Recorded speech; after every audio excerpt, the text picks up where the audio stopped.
Hey guys, Grandy Tamias here, and today I'll be giving my full spoiler-filled review for Jurassic World Dominion. If you haven't seen my preconceptions and first thoughts on the film, I recommend doing so as that gives a lot of the context for what I'm about to explain. Oh yeah, and I'm not going to show a ton of pictures on top of the gameplay footage unless it's particularly relevant because 1, it'll make editing easier, and 2, there aren't a lot of pictures for specific moments I can show anyway since the movie is still in theaters. Okay, so you might recall that I said that after I saw Fallen Kingdom, my opinions on that film did start to sway negatively. I still think it's an alright film, but it took a while for me to get to my final stance on it. After watching Dominion for a second time, my opinions have swayed a little faster than they did for Fallen Kingdom, but not as dramatically. They have started to stabilize.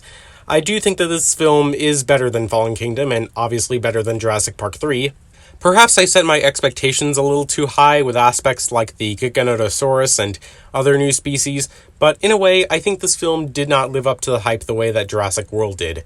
I don't think that they showed off too much in the trailers, but it's just that most of the dinosaur sequences themselves were pretty short. The Pyroraptor only appeared in that one sequence in the ice biome in the trailer. The Dimetrodon only got that one scene, which could have been cut out. They could have just cut to Ian picking up Alan, Ellie, and Maisie. The Listosaurus, was just there to be there. It could have been replaced with pretty much any other prehistoric creature. We didn't see the Oviraptor like in the prologue, or at least I didn't see it. Maybe I missed it in the Malta scene. Quetzalcoatlus did appear a few times, but the real purpose it only served was to take down Kayla's plane, as shown in the trailer. The Mosasaurus, only the crab boat scene, also in the trailer, and one small cameo near the end. Atrociraptors, I'll rant more about them later, but they only appeared in the Malta scene. Triceratops, Sinoceratops, Ankylosaurus, Stegosaurus, Gallimimus, Dimorphodon, and Pteranodon, barely even there. Are you starting to notice a pattern? All of these species, both old and new, just appear 1 or 2 times, much less do anything of importance or something that they can be uniquely known for. Sure, the other films, even as far back as the original trilogy, had species that did nothing but serve as crowd filler, like Parasaurolophus in the first film, Mamenchisaurus in The Lost World, and Corythosaurus in Jurassic Park 3, but never to the same extent as in Dominion. And this even extends to the Giganotosaurus, but I'll get back to that soon. But the point I'm trying to make is that the more species are in a Jurassic film, the less special each one becomes. It of course does not help that in the case of the Atrociraptors, they are exactly the same as Velociraptors in everything except name. I will give a few species a pass though, like the Apatosaurus, because of the scene where Maisie goes into town and tells some workers to use a flare to get them off the logging site. The Nasutoceratops, at least the baby version, was alright because of that cute scene where Ellie met the one that Claire, Zia, and Franklin rescued. The Morus Intrepidus had that cute scene where it was being fed by a little girl next to a pond in Washington, D.C. Microceratus, also cute, especially in the old video where Charlotte Lockwood was playing with one in the lab on Site B. Which reminds me, InGen has canonically been cloning dinosaurs, at least Microceratus, since 1986 according to the data on the video. Getting back to the negatives, it's not just the dinosaurs that have reduced rules, but some of the humans too. Returning ones like Zia, Franklin, and Barry, and new ones like Rain Delacourt and the blonde lady Santos who controlled the Atrociraptors were underutilized. Delacourt in particular was one of the only few deaths I remember happening in the film, and it wasn't even that good. In fact, there is very little gore in this movie. Not even Rexy or the Giganotosaurus get to eat one human. I mean, don't get me wrong, it was cool to see Dotson get the Dilophosaurus venom spat on him and slowly watch him become paralyzed before getting eaten, but I think it would have been more fitting if he were eaten by the Giga. Speaking of which, the lack of any human deaths or animal deaths caused by the Giganotosaurus, aside from one burning locust, makes it not all that intimidating compared to the one in the prologue. The Giganotosaurus has the same problem as a lot of the Decepticons in Michael Bay's Transformers films, in that it doesn't kill anyone of importance in any meaningful way, and is just there as cannon fodder for the heroes to beat up. The Giga is honestly the victim here. Hashtag justice for Giga. We don't even get to see it until halfway through the film, and the final battle between it, the Therizinosaurus, and Rexy seems like something that could have happened on any other day. On top of that, the humans were already shown leaving as the fight was happening and had no bearing on it whatsoever. It's not like Jurassic World, where Claire was the one who led Rexy to fight the I-Rex, or Fallen Kingdom, where it felt like a team effort between the humans and Blue to fight the Indoraptor. Now, yes, my expectations for the Giga were high, maybe a little too high, but it doesn't help that Colin Trevorrow compared it to the Joker in that it wants to watch the world burn, and I did not get that impression at all. This is what I was talking about in regards to why the prologue should have been in the movie. It gives context to the final battle and why Rexy killing the Giga is so important. Yeah, I get the context, but not everyone going into the movie may have seen the prologue.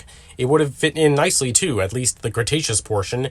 The movie begins with a newsreel recapping the events up to now, and I feel like that should have come after an exciting sequence the way Fallen Kingdom had its newsreel recap after the exciting scene of the mercenaries retrieving the Indominus Rex bone.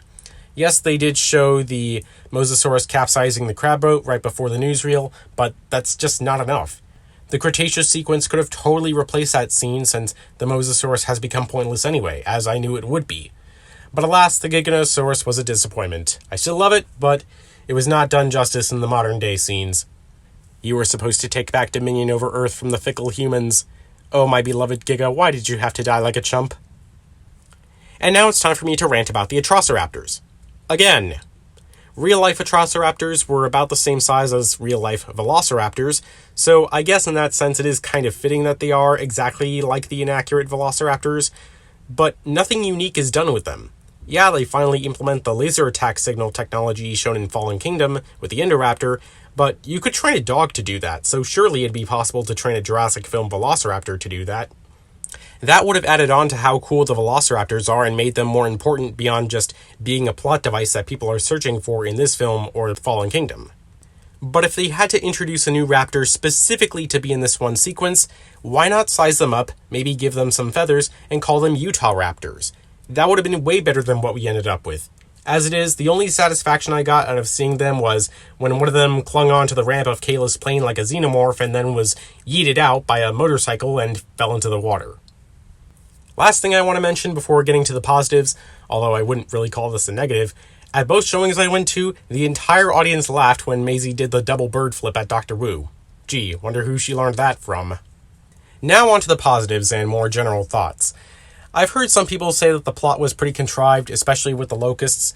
Granted, it would have made more sense if, again, the prologue was in the movie since they show a locust in that, but this doesn't stray too far off from the genetic power lessons that these movies always try to teach, and I haven't read any of the Michael Crichton books, but I think from what I've heard, this is like totally up Michael Crichton's alley. I also don't mind the retcon that Charlotte Lockwood cloned herself and that the whole car accident backstory was just a cover-up by her grandfather, although if Charlotte cloned herself, what led to the falling out between John Hammond and Benjamin Lockwood? I'm sure that there's an explanation somewhere that I missed, especially since the rest of the movie is pretty good with continuity.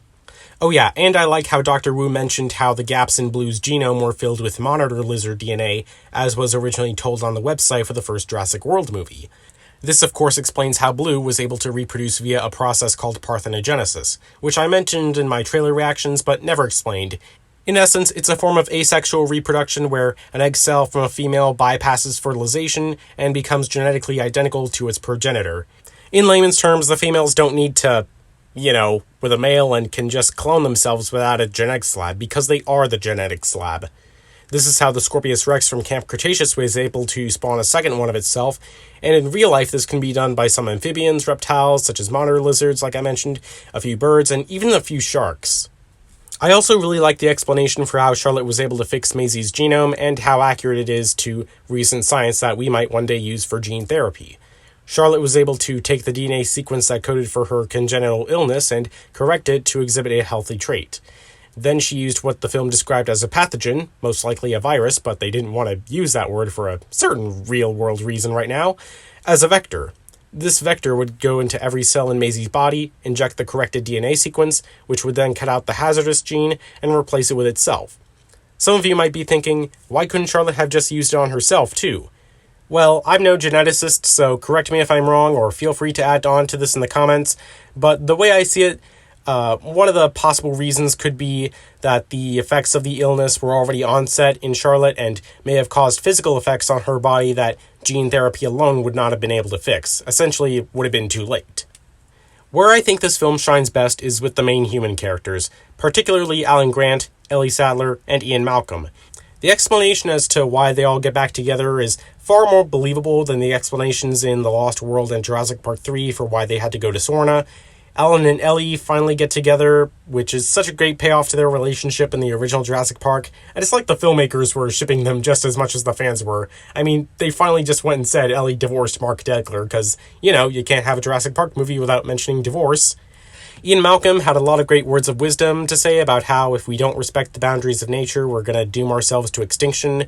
And the part where he calls out Dodson's shady behavior was pretty funny. Owen and Claire were great too, although I get what Franklin was saying about how their relationship was weird. Like, when Owen gets home after wrangling a Parasaurolophus, he and Claire kiss on the lips, and I think I saw a wedding ring on Claire's finger, I'm not entirely sure.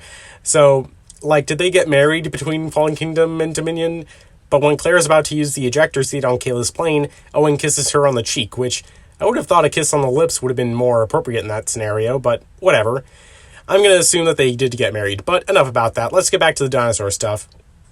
I like many of the callbacks, like the location text being the same font as the one in the first film, the blood on the ferns like in The Lost World, and the Giga spinning the overturned vehicle like Rexy did in the first film. The Barbasol can also makes an appearance. The embryos would have long since died, but maybe there was still some usable DNA. We don't know how Dodson got it back. I assume that'll be answered in Camp Cretaceous Season 5. This also completely throws out the 2011 Jurassic Park game where one of the endings has the can getting crushed by the T-Rex. One of my favorite scenes in the whole movie was Owen wrangling the Parasaurolophus, which gave me serious Valley of Gwangi vibes, which, if you haven't seen that movie, you need to. It's a classic. And I definitely prefer the new Parasaur design over the old one, particularly with how the end of the snout is more like a beak and the nails are more like hooves.